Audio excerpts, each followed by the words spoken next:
أعوذ بالله من الشيطان الرجيم بسم الله الرحمن الرحيم والسماء ذات البروج واليوم الموعود وشاهد ومشهود قتل أصحاب الأخدود النار ذات الوقود إذ هم عليها قعود وهم على ما يفعلون بالمؤمنين شهود وما نقموا منهم إلا أن يؤمنوا بالله العزيز الحميد الذي له ملك السماوات والأرض والله على كل شيء شهيد إن الذين فتنوا المؤمنين والمؤمنات ثم لم يتوبوا فلهم عذاب جهنم ولهم عذاب الحريق إن الذين آمنوا وعملوا الصالحات لهم جنات تجري من تحتها الأنهار ذلك الفوز الكبير إن بطش ربك لشديد إنه هو يبدئ ويعيد وهو الغفور الودود ذو العرش المجيد فعال لما يريد هل أتاك حديث الجنود فرعون وثمود بل الذين كفروا في تكذيب والله من ورائهم محيط بل هو قرآن مجيد في لوح محفوظ. سورۃ البروج. سورہ بروج مکہ میں نازل ہوئی اور اس کی 22 آیتیں ہیں. شروع اللہ کے نام سے جو بے حد مہربان نہایت رحم والا ہے. قسم آسمان کی جس میں برج ہے اور اس دن کی جس کا وعدہ ہے اور اس دن کی جو حاضر ہوتا ہے اور اس کی جس کے پاس حاضر ہوتے ہیں.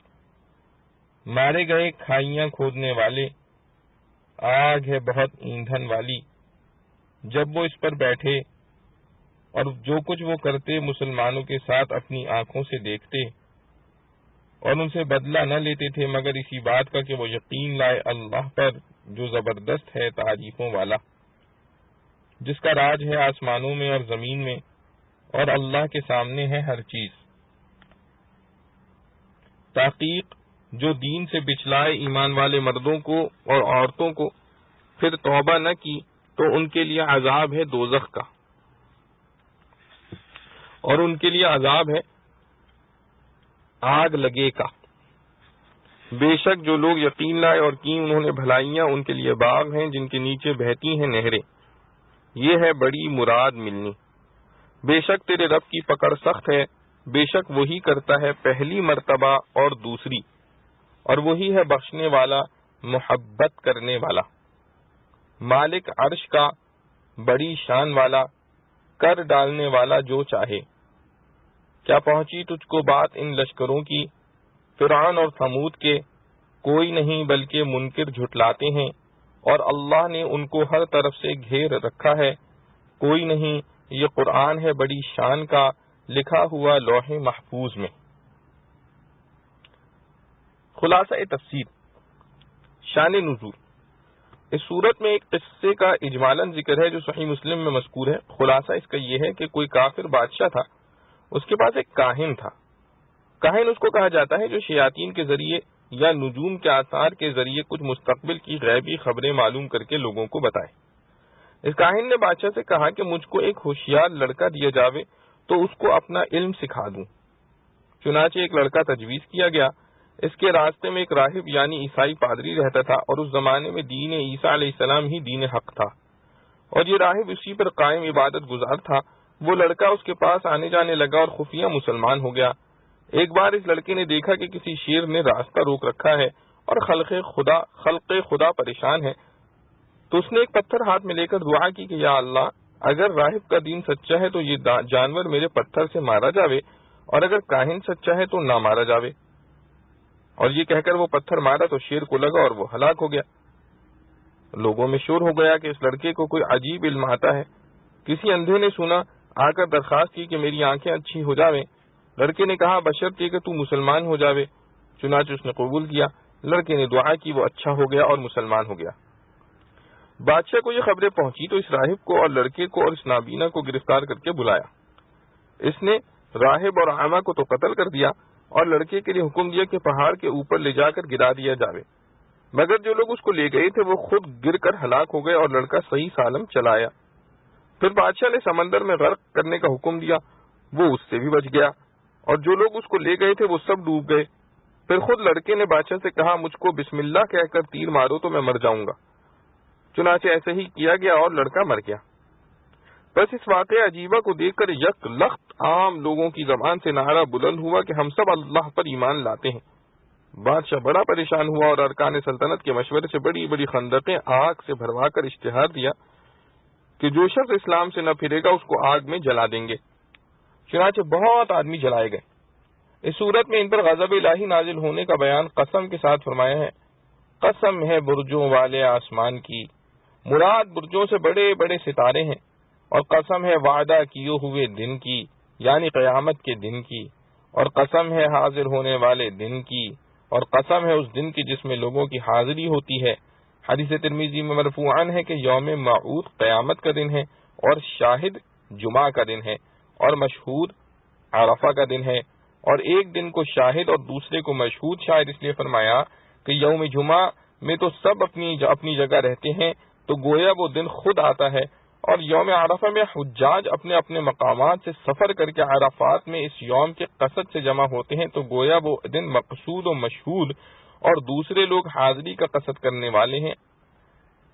آگے جواب قسم ہے کہ خندق والے یعنی بہت سے ایندھن کی آگ والے ملعون ہوئے جس وقت وہ لوگ اس آگ کے آس پاس بیٹھے ہوئے تھے، اور وہ جو کچھ مسلمانوں کے ساتھ ظلم و ستم کر رہے تھے اس کو دیکھ رہے تھے۔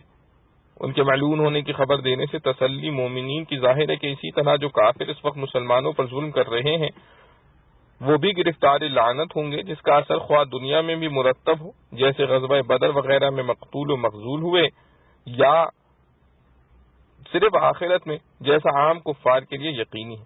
اور دشمن کے عذاب کی خبر سے تسلی ہونا امر طبعی ہے، اور ان لوگوں کا بیٹھنا اس ظلم و ستم کے انتظام اور نگرانی کے لیے تھا۔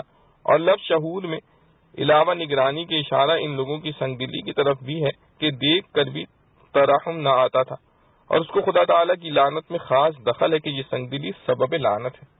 اور ان کافروں نے مسلمانوں میں اور کوئی عیب نہیں پایا تھا بجز اس کے کہ وہ خدا پر ایمان لے آئے تھے، جو زبردست اور سزاوار حمد ہے۔ ایسا کہ اسی کی ہے سلطنت آسمانوں اور زمین کی، یعنی ایمان لانے پر یہ معاملہ کیا اور ایمان لانا کوئی خطا نہیں، پس بے خطا ان پر ظلم کیا، اس لیے وہ لوگ ملعون ہوئے۔ اور آگے ظالموں کے لیے عام وعید اور مظلوموں کے لیے عام وعدہ ہے کہ اللہ ہر چیز سے خوب واقف ہے، مظلوم کی مظلومیت سے بھی پس اس کی نصرت کرے گا، اور ظالم کی ظالمیت سے بھی تو اس کو سزا دے گا، یا خواہ یہاں خواہ وہاں۔ چنانچہ آگے یہی مضمون ہے کہ جنہوں نے مسلمان مردوں اور مسلمان عورتوں کو تکلیف پہنچائی اور پھر توبہ نہیں کی تو ان کے لیے جہنم کا عذاب ہے، اور جہنم میں بالخصوص ان کے لیے جلنے کا عذاب ہے۔ عذاب میں ہر طرح کی تکلیف داخل ہے، سانپ، بچھو، طوق، زنجیریں، حمیم، غساق وغیرہ، اور سب سے بڑھ کر جلنے کا عذاب ہے، اس لیے اس کو بالتخصیص فرمایا۔ یہ تو ظالم کے حق میں فرمایا، آگے مومنین کے حق میں جن کے مظلوم بھی آ گئے ارشاد ہے کہ بے شک جو لوگ ایمان لائے اور انہوں نے نیک عمل کیے ان کے لیے بہشت کے باغ ہیں جن کے نیچے نہریں جاری ہوں گی، اور یہ بڑی کامیابی ہے۔ اور اوپر دو مضمون تھے، کفار کے لیے جہنم ہونا اور مومنین کے لیے جنت ہونا۔ آگے ان کے مناسب اپنے بعض افعال و صفات ان مضمونوں کی تقریر کے لیے ارشاد فرماتے ہیں کہ آپ کے رب کی دار و گیر بڑی سخت ہے، بس کفار پر سزائے شدید کا واقع ہونا مستبعد نہیں، اور نیز وہی پہلی بار بھی پیدا کرتا ہے اور دوبارہ قیامت میں بھی پیدا کرے گا۔ بس یہ شبہ بھی نہ رہا کہ گو بطش شدید ہے مگر قیامت ہی واقع نہ ہوگی جو کہ وقت بطش کا ہے۔ اس سے تقریر ہو گئی وعید کفار کی، اور آگے تقریر ہے وعدہ مومنین کی کہ وہی بڑا بخشنے والا اور بڑی محبت کرنے والا اور عرش کا مالک اور عظمت والا ہے۔ پس ایمان والوں کے گناہ معاف کر دے گا اور ان کو اپنا محبوب بنا لے گا. اور ذو العرش اور مجید گو تعذیب و اطابت دونوں کے ساتھ متعلق ہو سکتا ہے کہ دونوں فرع ہیں صاحب سلطنت و کمال صفات کی، لیکن یہاں مقابلے کے قرینے سے ان پر اطابت کا متفرق کرنا مقصود ہے، اور آگے دونوں کے اعتماد کے لیے ایک صفت ارشاد ہے کہ وہ جو چاہے سب کچھ کر گزرتا ہے. آگے مومنین کی مزید تسلی اور کفار کی مزید تنبیہ کے لیے بعض خاص مغضوبین کا حال بیان فرماتے ہیں کہ کیا آپ کو ان لشکروں کا قصہ پہنچا ہے، یعنی فرعون اور آل فرعون اور ثمود کا، کہ کس طرح کفر کیا اور کیوں کر گرفتار عذاب ہوئے. اس سے مومنین کی تسلی حاصل کرنا چاہیے اور کفار کو ڈرنا چاہیے، مگر کفار بالکل عذاب سے نہیں ڈرتے، بلکہ یہ کافر خود قرآن کی تکذیب میں لگے ہیں، پس اس کے مضمون تعذیب کو بھی اور دیگر مضامین کو بھی جھٹلاتے ہیں، اور انجام کار اس کی سزا بھگتیں گے، کیونکہ اللہ کو ادھر ادھر سے گھیرے ہوئے، اللہ تعالیٰ ان کو ادھر ادھر سے گھیرے ہوئے ہیں، اس کے قبضہ قدرت اور عقوبت سے بچ نہیں سکتے. اور ان کا قرآن کو جھٹلانا محض حماقت ہے، کیونکہ قرآن ایسی چیز نہیں جو جھٹلانے کے قابل ہو، بلکہ وہ ایک باعظمت قرآن ہے جو لوح محفوظ میں لکھا ہوا ہے، جس میں کوئی تغیر و تبدل محتمل نہیں.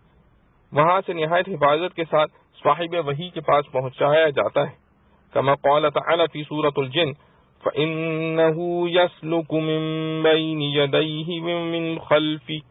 وَمِن خَلْفِهِ رَصَدًا. پس ایسی صورت میں تکذیب قرآن کی بلا شبہ جہالت و موجب عقوبت ہے. پس ایسی صورت میں تکذیب قرآن کی بلا شبہ جہالت و موجب عقوبت ہے. معارف و مسائل. وَالسَّمَاءِ ذَاتِ الْبُرُوجِ. بروج برج کی جمع ہے، بڑے محل یا قلعے کو کہا جاتا ہے. قرآن کریم میں ہے وَلَوْ كُنْتُمْ فِي بُرُوجٍ مُشَيَّدَةٍ. یہاں بروج سے مراد محلات و قصور ہی ہیں، اور اصل مادہ بروج کے لغوی معنی ظہور کے ہیں. تبرج کے معنی بے پردہ کھلے پھرنے کے ہیں. قرآن کریم میں ہے وَلَا تَبَرَّجْنَ تَبَرُّجَ الْجَاهِلِيَّةِ الْأُولَىٰ. اس آیت میں بروج سے مراد جمہور مفسرین کے نزدیک بڑے بڑے ستارے ہیں. حضرت ابن عباس، مجاہد، ضحاک، حسن بصری، قتادہ، سدی رحم اللہ علیہ کا سب کا یہی قول ہے، اور بعض دوسرے ائمہ تفسیر نے اس جگہ بروج سے مراد قصور یعنی محلات لیے ہیں، اور اس سے مراد وہ مکانات ہیں جو آسمان میں پہرے داروں اور نگراں فرشتوں کے لیے مقرر ہیں. اور بعض متاخرین نے بروج سے مراد وہ بروج بتلائے ہیں جو فلاسفہ کی اصطلاح ہے کہ کل آسمان کو 12 حصوں میں تقسیم کر کے ہر حصے کو ایک برج کہا جاتا ہے. ان کا خیال یہ ہے کہ ثوابت ستارے انہی برجوں میں اپنی جگہ مقیم ہیں، اور سیارات حرکت فلک کے ساتھ متحرک ہوتے ہیں، اور ان برجوں میں سیارات کا نزول ہوتا ہے. مگر یہ سراسر غلط ہے. قرآن کریم سیارات کو آسمانوں میں مرکوز نہیں قرار دیتا، بلکہ ہر سیارے کو اپنی ذاتی حرکت سے متحرک قرار دیتا ہے، جیسا کہ سورہ یاسین کی آیت میں ہے وَكُلٌّ فِي فَلَكٍ يَسْبَحُونَ. فلک سے مراد اس میں آسمان نہیں بلکہ سیارے کی مدار ہے جس میں وہ حرکت کرتا ہے. وَالْيَوْمِ الْمَوْعُودِ وَشَاهِدٍ وَمَشْهُودٍ. خلاصہ تفسیر میں ترمذی کی مرفوع حدیث کے حوالے سے ان الفاظ کی تفصیل لکھ دی گئی ہے کہ یوم موعود سے مراد روز قیامت، اور شاہد سے مراد روز جمعہ، اور مشہود سے مراد روز عرفہ ہے. اس آیت میں اللہ تعالیٰ نے 4 چیزوں کی قسم کھائی. اول برجوں والے آسمان کی، پھر قیامت کے روز کی، پھر جمعہ اور عرفہ کے دنوں کی. مناسب ان چیزوں کی قسم کی جو جواب قسم کے ساتھ یہ ہے کہ یہ سب چیزیں حق تعالی جل شانہ کی قدرت کاملہ پر، اور پھر قیامت کے روز حساب کتاب اور جزا و سزا پر دلیل ہے. اور روز جمعہ و عرفہ مومنین کے لیے ذخیرہ آخرت جمع کرنے کے مبارک دن ہیں. آگے جواب قسم میں ان کفار پر لعنت آئی ہے جنہوں نے مسلمانوں کو ان کے ایمان کی وجہ سے آگ میں جلایا، اور پھر مومنین کے درجات آخرت کا بیان فرمایا. واقعہ اصحاب اخدود کی کچھ تفصیل. یہی واقعہ سورت کے نزول کا سبب ہے، جس کا خلاصہ صحیح مسلم کی حدیث کے حوالے سے خلاصہ تفسیر میں بیان ہو چکا ہے. یہ شخص جس کو اس واقعے میں کاہن کہا گیا، بعض روایات میں کاہن کے بجائے ساحر آیا ہے، اور یہ بادشاہ جس کا ذکر اس قصے میں ہے ملک یمن کا بادشاہ تھا، جس کا نام حضرت ابن عباس رضی اللہ تعالی عنہ کی روایت میں یوسف ذو نواز تھا. اس کا زمانہ نبی پاک صلی اللہ علیہ وسلم کی ولادت بعد سعادت سے 70 سال پہلے کا زمانہ تھا، اور یہ لڑکا جس کو کاہن یا ساحر کے پاس اس کا فن سیکھنے کے لیے بادشاہ نے معمور کیا تھا، اس کا نام عبداللہ بن تامر ہے اور راہب عیسائی مذہب کا عابد و زاہد ہے، اور اس زمانے میں چونکہ مذہب عیسیٰ علیہ السلام ہی دین حق تھا، اس لیے یہ راہب اس وقت کا سچا مسلمان تھا۔ یہ لڑکا عبداللہ بن تامر جس کو کہانت یا سحر سیکھنے کے لیے بادشاہ نے معمور کیا تھا، اور وہ راستے میں راہب کے پاس جاتا اور اس کا کلام سن کر متاثر ہوتا اور بالآخر مسلمان ہو گیا تھا، اللہ سبحانہ وتعالی نے اس کو ایمان بھی ایسا پختہ نصیب فرمایا کہ ایمان کی خاطر لوگوں کی ایذائیں برداشت کرتا تھا، کیونکہ جب جانے کے وقت راستے میں راہب کے پاس بیٹھتا، یہاں کچھ وقت لگتا، تو جب ساحر یا کاہن کے پاس دیر سے پہنچتا تو وہ اس کو مارتا تھا، اور واپسی کے وقت جب پھر راہب کے پاس بیٹھتا تو گھر واپس جانے میں دیر ہوتی، اس پر گھر والے اس کو مارتے تھے، مگر اس نے کسی کی پرواہ کیے بغیر راہب کی صحبت و مجالست نہ چھوڑی۔ اس کی برکت سے اللہ سبحانہ وتعالی نے اس کو وہ کرامات عطا فرمائی جن کا ذکر اوپر آ چکا ہے۔ اس ظالم بادشاہ نے ایمان لانے والوں کو عذاب دینے کے لیے خندق کھدوا کر اس کو آگ کے بڑے شعلوں سے لبریز کیا، پھر ایمان لانے والوں میں سے ایک کو حاضر کر کے کہا کہ یا ایمان کو چھوڑ دو یا پھر اس خندق میں گر جانا پڑے گا۔ اللہ سبحانہ وتعالی نے ان مومنین کو ایسی استقامت بخشی کہ ان میں سے ایک بھی ایمان چھوڑنے پر راضی نہ ہوا اور آگ میں گر جانا قبول کیا۔ صرف ایک عورت جس کی گود میں ایک بچہ تھا، اس کو آگ میں گرنے سے ذرا جھجک ہوئی تو چھوٹا سا بچہ بولا کہ اماں جان صبر کرو کیونکہ آپ حق پر ہیں۔ جو لوگ اس طرح دہکتی آگ میں جلا کر اس ظالم نے ختم کیے، ان کی تعداد بعض روایات میں 12,000، بعض میں اس سے زیادہ منقول ہے۔ اور یہ لڑکا جس کی کرامتوں کا ذکر اوپر آ چکا ہے، اور یہ کہ اس نے بخود بادشاہ کو اپنے قتل کی یہ صورت بتلائی کہ تم میرے سرکش کا تیر لو اور اس پر بسم اللہ ربی کہہ کر میرے تیر مارو تو میں مر جاؤں گا۔ اس ترکیب کے ساتھ لڑکے نے تو جان دے دی، مگر اس واقعے کو دیکھ کر بادشاہ کی ساری قوم نے نعرہ لگایا اور اپنے مسلمان ہونے کا اعلان کر دیا۔ کافر ظالم کو حق تعالی نے دنیا میں بھی خائب و خاسر بنا دیا۔ محمد بن اسحاق رحمۃ اللہ علیہ کی روایت میں ہے کہ یہ لڑکا عبداللہ ابن تامر جس جگہ مدفون تھا، اتفاقاً کسی ضرورت سے وہ زمین حضرت فاروق اعظم رضی اللہ عنہ کے زمانے میں کھودی گئی، تو اس میں عبداللہ بن تامر کی لاش صحیح سالم اس طرح برآمد ہوئی کہ وہ بیٹھے ہوئے تھے اور ان کا ہاتھ اپنی پٹھ پڑی پر رکھا ہوا تھا جہاں تیر لگا تھا۔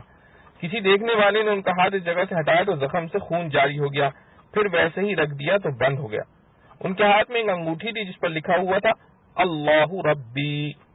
عامل یمن نے اس واقعے کی اطلاع حضرت فاروق اعظم رضی اللہ عنہ کو دی تو آپ نے جواب میں لکھا کہ ان کو ان کی حیت پر انگوٹھی سمیت اسی طرح چھپا دو جیسے پہلے تھے۔ فائدہ، ابن کثیر رحمۃ اللہ علیہ نے بحوالہ ابن ابی حاتم رحمۃ اللہ علیہ نقل کیا ہے کہ آگ کی خندق کا واقعہ دنیا میں ایک ہی نہیں بہت مختلف ملکوں اور زمانوں میں ہوئے ہیں۔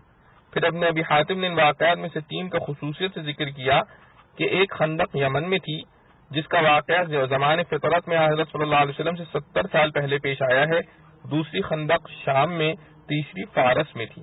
مگر قرآن کریم میں جس خندق کا ذکر اس صورت میں ہے وہ خندق نجران ملک یمن کی خندق ہے، کیونکہ یہی عرب کے ملک میں تھی۔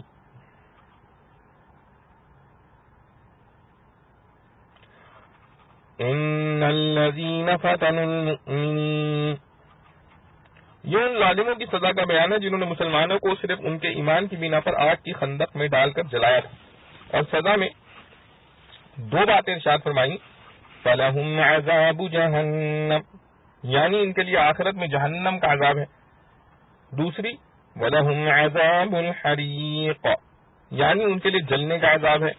ہو سکتا ہے کہ دوسرا جملہ پہلے ہی جملے کا بیان اور تاکید ہو اور معنی یہ ہو کہ جہنم میں جا کر اس کو ہمیشہ آگ میں جلتے رہنے کا عذاب ملے گا، اور یہ بھی ممکن ہے کہ دوسرے جملے میں ان کی اسی دنیا میں سزا کا ذکر ہو، جیسا کہ بعض روایات میں ہے کہ جن مومنین کو ان لوگوں نے آگ کی خندق میں ڈالا تھا، اللہ تعالیٰ نے ان کو تو تکلیف سے اس طرح بچا دیا کہ آگ کے چھونے سے پہلے ہی ان کی ارواح قبض کر لی گئیں، آگ میں مردہ جسم پڑے، مگر یہ آگ اتنی بھڑک اٹھی کہ خندق کے حدود سے نکل کر شہر میں پھیل گئی اور ان سب لوگوں کو جو مسلمانوں کے جلنے کا تماشا دیکھ رہے تھے اس آگ نے جلا دیا۔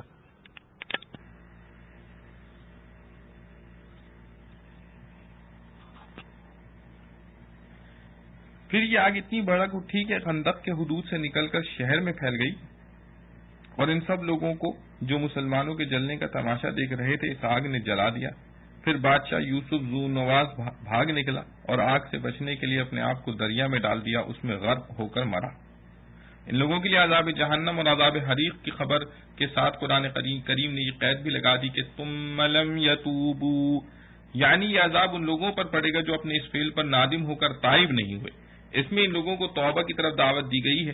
حضرت حسن بصری رحمۃ اللہ علیہ فرماتے ہیں کہ اللہ تعالیٰ کے اس جود و کرم کو دیکھو کہ ان لوگوں نے اللہ کے اولیاء کو زندہ جلا کر ان کا تماشا دیکھا، اور حق تعالیٰ اس پر بھی ان کو توبہ اور مغفرت کی طرف دعوت دے رہا ہے۔